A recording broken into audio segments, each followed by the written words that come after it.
स्वागत। आज हवाओं की कहानी सुनते हैं। ये अदृश्य शक्ति जो कभी हौले से छूती है, कभी तूफान बन जाती है। हमारे पास जो जानकारी है वो बताती है कि ये हवाएं आखिर है क्या, बनती कैसे हैं और हमारी दुनिया पर इनका क्या असर है। सीधी सी बात है, हवा मतलब वायु का चलना, हमेशा ज्यादा दबाव वाली जगह से कम दबाव वाली जगह की ओर। पर ये दबाव का अंतर आता कहाँ से है? ये सूरज का कमाल है। वो धरती को आप जानते हैं एक जैसा गर्म नहीं करता, कहीं ज्यादा गर्मी कहीं कम। अच्छा। और इसी से तापमान और हवा के दबाव में फर्क आ जाता है। और हाँ, धरती के घूमने का भी एक चक्कर है, कुछ कोरियोलिस प्रभाव जैसा। हाँ बिल्कुल, पृथ्वी के घूमने के कारण हवाएं सीधी नहीं बहती, वो मुड़ जाती हैं।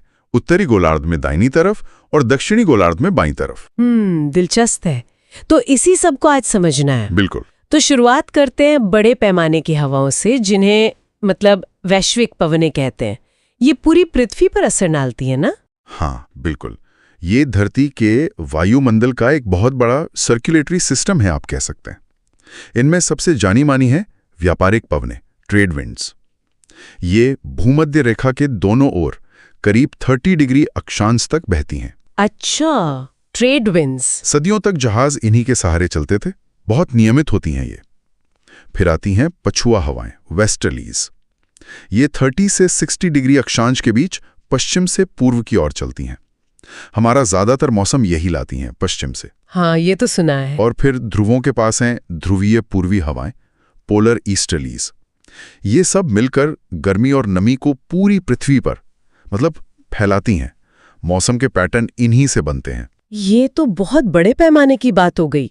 पूरी पृथ्वी का मौसम कंट्रोल करती हैं ये। लेकिन हवा सिर्फ दुनिया के चक्कर ही नहीं लगाती, ये तो हमारे आसपास भी चलती है रोज, जैसे समुद्र किनारे की हवा।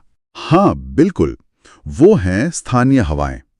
छोटे इलाकों में तापमान और दबाव के लोकल फर्क से बनती हैं। सबसे आम उदाहरण है समुद्री और स्थलीय समीर, सी ब्रीज और लैंड ब्रीज।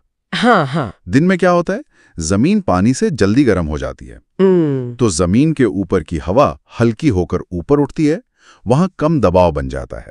समुद्र तब ठंडा रहता है, वहां दबाव ज्यादा, तो हवा समुद्र से जमीन की तरफ आती है। अच्छा, ये हुई समुद्री समीर। हाँ, और रात में ठीक इसका उल्टा, जमीन जल्दी ठंडी हो जाती है, समुद्र गर्म रहता है, तो हवा जमीन से समुद्र की तरफ जाती है। बिल्कुल, ये है स्थलीय समीर। इसी तरह पहाड़ों और घाटियों में भी हवाएं चलती हैं, दिन रात के तापमान के फर्क से। ये समुद्री और स्थलीय समीर वाली बात तो मतलब हम रोज महसूस कर सकते हैं अगर समुद्र पास हो। लेकिन इसके पीछे का विज्ञान वाकई दिलचस्प है। और मॉनसून का क्या, वो भी तो एक तरह की हवाई है ना, पर वो तो बहुत बड़े इलाके पर असर डालती है। हाँ, मॉनसून भी एक तरह की मौसमी हवा है। ये स्थानीय हवा का ही एक बहुत बड़ा रूप है जो बड़े क्षेत्र जैसे दक्षिण एशिया को प्रभावित करती है, और ये अपनी दिशा बदल लेती है मौसम के हिसाब से। अच्छा।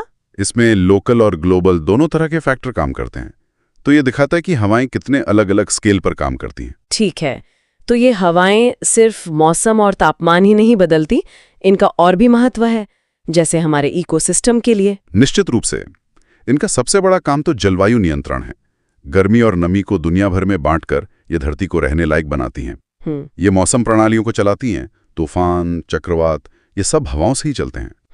और समुद्री धाराओं को भी प्रभावित करती हैं, जो खुद गर्मी बांटने का एक और तरीका है। और प्रकृति में भी मैंने पढ़ा था कि कई पौधों के पराग हवा से फैलते हैं। हाँ बिल्कुल, परागण, पॉलिनेशन और बीजों का फैलाव, सीड डिस्पर्सल, इसमें हवा का बड़ा रोल है। और हाँ, आज के जमाने में सबसे जरूरी पवन चक्कियां, नवीकरणीय ऊर्जा। बिल्कुल, पवन ऊर्जा। ये एक बड़ा उदाहरण है कि हम हवा की ताकत कैसे इस्तेमाल कर रहे हैं। और सोचिए, पुराने जमाने में समुद्री यात्राएं, वो तो पूरी तरह हवाओं पर निर्भर थी। आज भी हवाई जहाजों के रास्ते तय करने में हवाओं का ध्यान रखा जाता है, ईंधन बचता है इससे। सही बात है। खेती पर भी सीधा असर है, तापमान, नमी सब हवा से जुड़ा है। हालांकि ये भी है कि तेज हवाएं फसलों को नुकसान भी पहुंचा सकती हैं। तो कुल मिलाकर ये हमारे इकोसिस्टम और हमारे जीवन के लिए मतलब बहुत जरूरी